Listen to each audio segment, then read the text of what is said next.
Тэг хүргэе. Бүгдээ видеоныхоо нөгөө ярьцах зүйлээ сүүлчийн хэсэг рүү ороод явж байна. За тэгээд арилжаачны замлын талаар өнөөдөр ярилцах гэсэн. За би бол энэ үгс чатаар харах юм бол илүү бодиттой үнд иймэрхүү маягаар хуваах юм бол илүү бодиттой үнд тоож очих юм уу гэж хардаг. За хамгийн эхлээд learning curve буюу нэг суралцах үе гэж байна. Өөрөнгөсөө арга барил тогтоод тэр ашигтай болох хүртэл энэ бол 2-5 жил зарцуулдаг гэж үздэг. Нэг юм үг гэдэг чинь хүн нөгөө 10,000 цагийг аливаа нэгэн зүйлд зарцуулах юм бол тэр зүйл дээр эксперт буюу мэрэгчтэн болдгоо гэж хэлдэг. Бид нар ямар нэг зүйлийг эзэмсэж байгаа бол мэдээж золиос төлбөрийг төлөх ёстой. Их сургууль ч гэсэн ялгаа байхгүй шүү дээ. Тэгээ 4 жил мэрэгжлийг эзэмсэж байгаа бол цаг хугацаа, мөнгө, зорилттой гаргадаг. Яг тэрнтэй адилхан арилжаа бол яг тэр мэрэгжил эзэмсэж байгаас ямар ч ялгаа байхгүй. За эхлээд мэдээж алдах үе байна. За нэг азар нэг жоохон оллоо гэд эргүүлээд өгчдөг. Гэмбэлдээд эхэлдэг. Энэ алдах үе мэдээж хүн болгоны хувьд болохоор янз бүр байдаг. 1 сар, 2 сар, жил алдаад жоохон ингээд ухаарч эхэлдэг хүмүүс байна. Тэгээд алдаж явж байгаа дараа нь за би суралцахгүй болохгүй байна гэд суралцах үе рүү орно. Ашигтай арга барилын эрэл хайгуулт явна. 100% ажилтдаг арга барилын эрэл хайгуулт явна. Хамгийн ашигтай арилжаач хэн байна гэх тэр хүний арга барилыг сурах гэж оролдох үе байна. Маш их судалгаа байна, маш их алдна, маш их туршина. Арга барилуудыг барьж тавиад өөр тохирох арга барилыг хайж эхэлнэ. Сургалт авна, видеонд үзнэ, сигнал авч үзнэ. Нэг сигнал авах гэдэгтэр би бас нэг зүйлийг ярмаар байгаа. Нэг туршлагатай арилжаач надад юу гэж хэлжсэн бэхээр хүн дагаад баяжсан хүн байдаг юм шүү гэж хэлжсэн. Тэр бүх надад яг үнэн юм шиг санагдчихсан. Би хамгийн анх арилжаа эхлээд яг эхний сар дээр нэг сигнал дагаж үзчихсэн. Тэгсэн тэр сигнал өгж байгаа хүн маань ашигтай гардаг, би ашиггүй гардаг. Яагаад? Яагаад гэвэл надад нөгөө тэр сетапа барих сэтгэл зүйн байхгүй. Жохон ашиг онгод таавчдаг. Тиймэрхүү зүйл их байсан. За суралцах үеэс дараагийн хамгийн хэцүү үе эхэлж байгаа юм. Break even stage. За break even гэдэг маань нөгөө яг тэнцүү үе. Ашиг алдагдал тэнцүү үе. Ашигтай ч юм шиг, ашиггүй ч юм шиг тийм үе явдаг.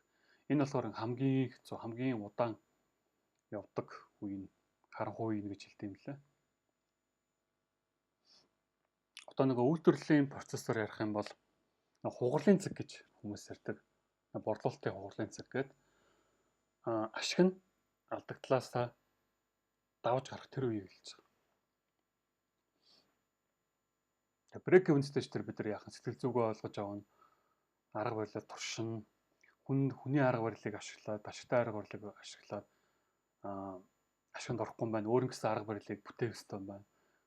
Хэрэггүй зүйлсээ хаяад unlearn буюу нэг ажиллахгүй байгаа зүйлсээ хаяад ажиллаж байгаа зүйлсийг бид нар авах хэрэгтэй байна гэдгийг ойлгож эхэлж байгаа. Тэгээд нөгөө маркет гэдгээр нь юу вэ гэдгийг ойлгож эхэлнэ. Олон хосол дээр ашигтай байх юм уу? Нэг хосол дээр ашигтай байх юм уу? Яах юм гэдгийг ойлгож эхэлнэ. Энэ бүхнийг туршаад ингээд үзээд ойлгоод эхэлсний дараа ашигтай үе рүү орж эхэлнэ. Scale out гэж байна. Өөрөөр хэлбэл өөрийнхөө туршлага мэдлэгээр дамжуулаад мөнгө хосгож эхэлнэ гэсэн. Тэр нь фанд байна уу? Тэр нь хувийн данс байна уу? Тэгээ бусдаас зээл аваад яаж юм тэр намаа авахгүй. Гол нь яагаад гэвэл та энэ үе даваад гараад ичлээ гэсэн. Тэгэхээр иймэрхүү 4 үе шатаар явдаг гэж үздэг юм лээ. Энэ нь болохоор надад илүү бодит байдалтай. Илүү төхөж очт юм болоо гэж боддتي. Тэгээд мэдээж хүн болгоны энэ break even stage-д авах үе болохоор 3 жил, 4 жил, 5 жил, 7 жил явсан ч ашигт орох юм байна. Яг тэр хүн ямар нэгэн зүйлийг ойлгохгүй буруу хийгээд байна гэсэн үгтэйг засахгүй яваад байгаа гэдгийг харуулж байгаа юм л да. Яг зөв менторийн доор 6-аас 1 жилийн дотор ашигт орсон хүн ч байна. 10 жил бол ашиггүй явж байгаа ч хүн байна. Тэр хүн болгон өөр яваад. Та зүгээр өөрийгөө яг эдрийн аль үе дээр явж байгааг нэг хараад үзэр. алт хөдөө явж гинөө, суралц хөдөө явж гинөө, сурсан зүйлээ ашиглаад ингээд нэг алдагтай юм шиг, ашиггүй юм шиг, ашигтай юм шиг явж байгаа үе дээрээ байна уу? Тэгээд туршилтаа харж байгаа шүү дээ юу гэж хэлдэг вэ гэхээр нөгөө яг юм break-even stage дээр буюу ашиг алдагдлыг тэнцэж байгаа үе дээр нэг жохон болохгүй байгаа зүйлээ өөрчилчихэд л хүн ашиг руу орж эхэлдэг гэж хэлдэг. Энэ бол хамгийн удаан хамгийн хүмүүсийн шантардаг үе шат нь болохоор энэ байгаа. Арга барилаа мэдээлэгддэг. Гэтэл нэг л зүйл болохгүй байгаа гэдэг. Эрсдлийн менежмент болоод идэг. Гэтэл дахиад нэг зүйл болохгүй байгаа гэдэг. Тэр зүйлийг ингээд олоход чи хамгийн том туслах зүйл юу вэ гэхээр таны өөрийн журнал. Таны өөрийн журналаас илүү сайн ментор байхгүй гэдэг үгтэй бол би 100% санал нэгддэг. А мэдээч та цаг хугацаагаа товчлохын тулд яг таны арга барил талаар ярьждаг илүү ашигтай явж байгаа хүнээс зөвлөгөө авч болно. Тэгэхээр ерөнхийдөө ингээд харах юм бол хоёр зүйл их чухал байгаа. Энэ суралцах үе шатаа даваад өөр ингэсэн тогтсон арга барилтаа бол хоёрдугаар тэр арга барилаа ашиглаад дансаа босгох гэдэг хоёр чухал зүйл л байгаа. Тэгэхээр та бас өөрөөсөө асуух гэсэн learning curve хугацааг тэр суралцах үеиг суралцах мөрөөг тэдэш явдаг энэ мөрөөг хэрхэн хурдан давах вэ, үр дүнтэй давах вэ гэдгийг ойлгохтой болж байна. Гэхдээ энэ дээр би нэг зүйлийг хэлмээр байгаа. Та цаг хугацааны тэр төлбөрөө заавал төлөх хэрэгтэй болно энэ дээр. Одоо тоогооч хүн байлаа гэхэд тоогооч хүн чинь тодорхой хэмжээнд туршлагыг хуримтлуулж л тоогооч болно шүү дээ. Тэрийг бол заавал ч туулж орно. 6 сар уу жилүү гэдэг нь л хүн хүнээс хамаарат өөр байгаа.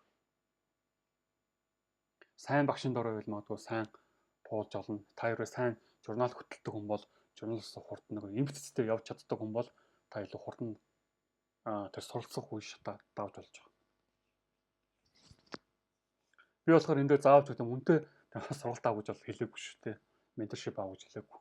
Зүгээр танд магадгүй тэр зүйл замын чинь товчж өгч болох юмаа гэдэг нэг үнцгийг бий гаргаж хэлж байгаа.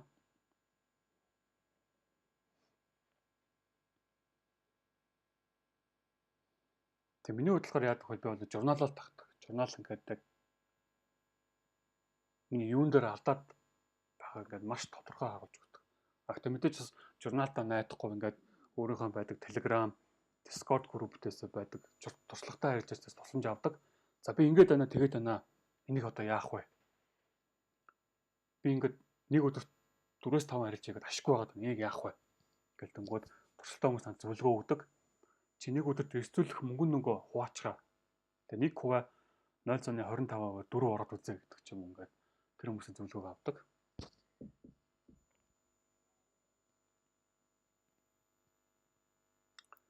Дансаа босгох тал дээр бол хүн болгоны арга барил өөр байгаа. Тэгээ фанд дагдаг хүн байна, жижиг дансаа босгодог хүн байна. Эсвэл өөрөө хуримтлал үүсгэж жоод орж байгаа хүн байна гэхэд өөр байгаад байгаа. Яг танд аль нь тохирох гэдэг та өөрөө туршиж олох хэрэгтэй гэж болчихж байгаа. Гэхдээ тэрний өмнө мэдээж ашигтай арилждаг стратеги танд байх хэрэгтэй. Тэгээ стратеги гэдэг чинь зөвхөн техникэл анализыг хэлэхгүй байгаа гэдгийг бид нар ойлгочлоо шүү дээ. Сэтгэл зүй. Мөнгөний менежмент. Тэгээ та яг аль үед илүү арга барилаасаа ажиллаж чаддیں۔ Таны өдөрт арилжих арилжааны тоо хэдийн гэх мэт ингээд маш олон зүйлийг ингээд давж туулж ойлгочооч ингээд дараа нь ашиг олох зүйл рүү орж байгаа. Тэгэхгүй энэ зүйлүүдийн нэг л дутагдчихгаар ингээд болохоо болчихдээ. Та магадгүй техникэл анализ талаас сайн байлаа гэж сэтгэл зүй сулаах юм бол ингээд болохоо болчихдээ. Техникэл анализ сэтгэл зүй сайн байлаа гэд мөнгөний менежмент ч буруу байх юм бол ингээд болж өгдөггүй. Энэ бүх зүйл ингээд зогсолжээ дараа нь ингээд данс босгоход илүү амар болоод ирдэг гэсэн санааг биелэх гээд байна.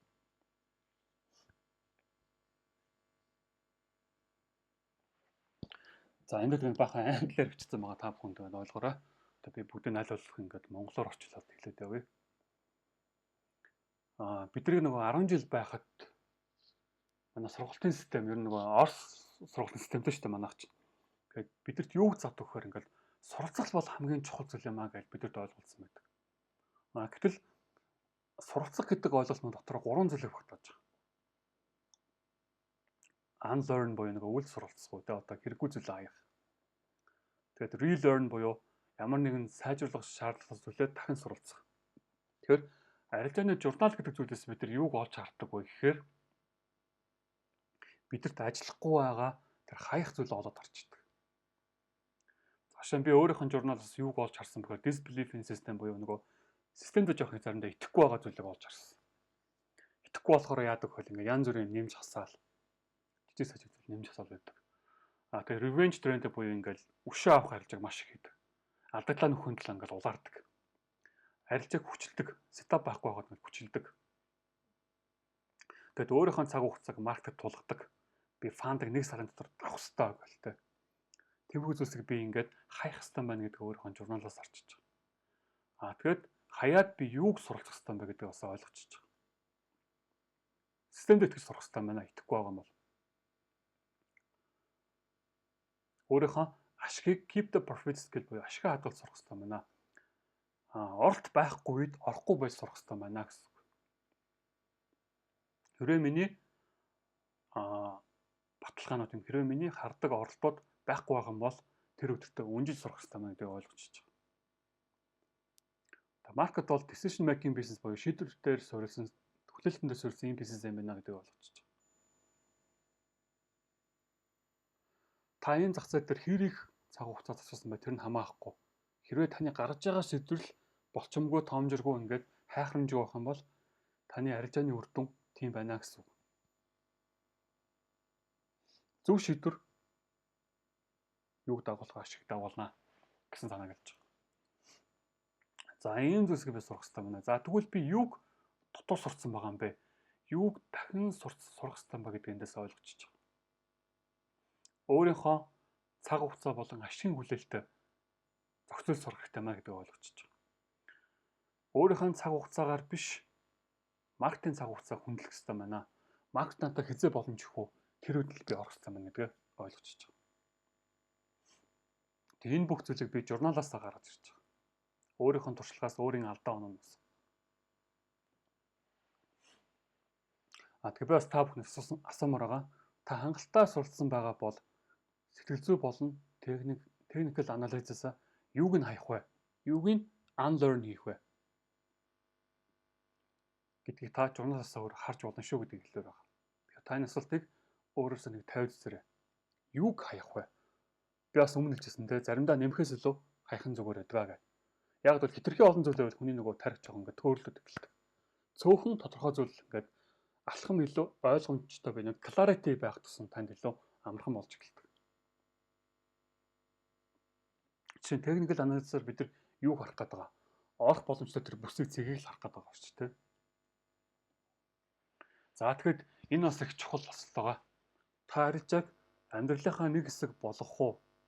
Тэгээ part time-аар хийгээд явах уу? Ажлын босаагаар хийгээд явах уу? Эсвэл арилжааг бүх амьдралаа болгох гэж байна уу? Full time суух гэж байна уу гэдэг асуултыг тавьмаар байгаа. Тэгээ яагаад энэ асуултыг тавьж байна гэхээр энэ асуултаас дамжуулаад таны арилжааны нөгөө стратеги загварчил гарч ирнэ гэсэн үг.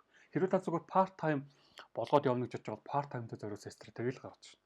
Full time болно гэж бодож байгаа full time зориулсан тэр стратегийг л барьж явах хэрэгтэй гэсэн үг. Магадгүй ажил хийгээд ажлынхаа хажуугаар хоригдлол үүсгээд тэрүүгээр фанд аваад фандаараа дамжуулаад өөрийн дансаа босгоод тэгээд full time суунаа, full time арилжаач болно гэдэг ч юм уу те. Гэхмэчлэнгээс хамаарад өөртөө хэрж босол тавьж ингэдээс хамаарад таны замнал тодорхой болчихно.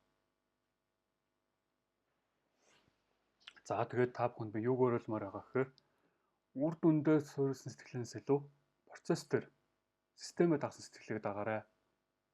Мөн сэтгэл хөдлөлөөс илүү датан дээртэй журнал дээр гарч ирсэн мэдээлэл дээр суурилсан тэр сэтгэлгээг дагаарай гэж өөрөлмөр байгаа. Яагаад гэвэл тоо хийж худлаа ярьдаггүй гэж би итгэдэг. Сэтгэл хөдлөл бол худлаа ярьж болно те. За тэгэхээр сүүлд нь өөр дээрээ төвлөрөөд өөрийнхөө стратеги бүтээ. Тэгээд стратегид тууштай байгаарай гэж хэлмээр байгаа. Энэ маш чухал. Өөрийнхөө гаргаж авсан арга барилтай итгэх нь маш чухал. Тэр арга барилаараа дамжуулаад та 100 200 арилжааг хийхдээ стратеги огт солихгүй байх нь маш чухал. Яагаад гэвэл энэ танд стратегитэй идэх итгэлийг бий болгодог. Нэгдүгээрт, хоёрдугаарт та стратегитэй өөрт нь 100 арилжаан дээр ажиллах боломжийг олгож байгаа. Бид нар яадаг вэ нөгөө өөрийн сонгосон стратегитай амьсгалах боломжийг нөхөхгүйгээр ингээд солиод идэх. За нэг 3-4 арилжаа хийгээл ингээд алдаг төлөөд эхлэнгүүд за энэ худлаа юм байна гэж хайчдаг.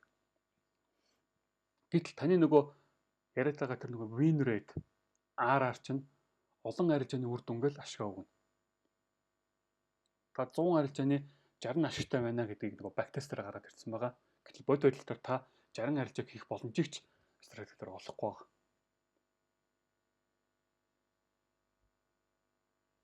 За тэрс энэ нь бол нэг хүний бизнес юм аа. Бүх зүйл таны нуруунд дээр, таны сонголтон дээр, таны шийдвэр, таны хүлээлт чадвар дээр солиод гараад ирчихэж байгаа. Тэгээд сүүлд нь бас нэг зүйлийг маш сайн ойлгох хэрэгтэй нөгөө суралцах үедээ бүгдээрээ зардлаа айлуулах баг байлаа. Би бол фандыг илүү зөвлөнө. Ягаад фан дээр бид нар баг зардлаар яг сэтгэл зүйг мэдрээд арга барилаа туршаад болох боломжтой байна. $10,000 фандыг бид нар хөдөлсөө за $30-50 ч юм уу заримдаа $70,000 ч юм авчиж байгаа. $10,000-ыг эрсдүүлэхгүйгээр $10,000 арилжааг хийх боломжийг олгочихж байгаа. Тэгэхээр бид нар тэр $10,000 фанд дээр яах юм? Арга барилаа туршина. Сэтгэл зүгөө харж авна. Тэн дээр бид нар 40-50 100 арилжааг хийчих болно. Тэгэд өөрийгөө мэдж авах боломжийг олгочихж байгаа. Тэгэхээр хэрмээ трейдер хэлсэн байдаг нөгөө бид нар яг үүндээ нөгөө маркет эсрэг биш өөртөө эсрэг тулаад байгаамаа гэдэг. Тэр үг бол үнэхээр үнэн үг гэж би итгэдэг. Яг үүндээ таныг хэн ашиггүй болгоод байгаа? Таал ашиггүй болгоод байгаа шүү дээ. Маркет энд буруутай мó? Маркет ямар ч буруугүй шүү дээ. Яг харах юм бол та өөртөө л нүр тулж байгаа. Та өөрийнхөө шунал айцтай яг өөрийнхөө хинбэ гэдэгтэйгээ л нүр тулж байгаамаа гэдэг ойлгосоо гэж хүссэн юм аа. За тэгээд анхаарал тавьсан та бүхэнд баярлалаа. Та бүхэнд бас жоохон ч болоо хэрэгтэй зүйлийг өгч чадсан бахаа гэж найдаж байна. Тэгээд миний энэхүү видеонуудаас хэрэгтэйг нь аваад хэрэггүйг нь хаяарай гэж хэлмээр байна.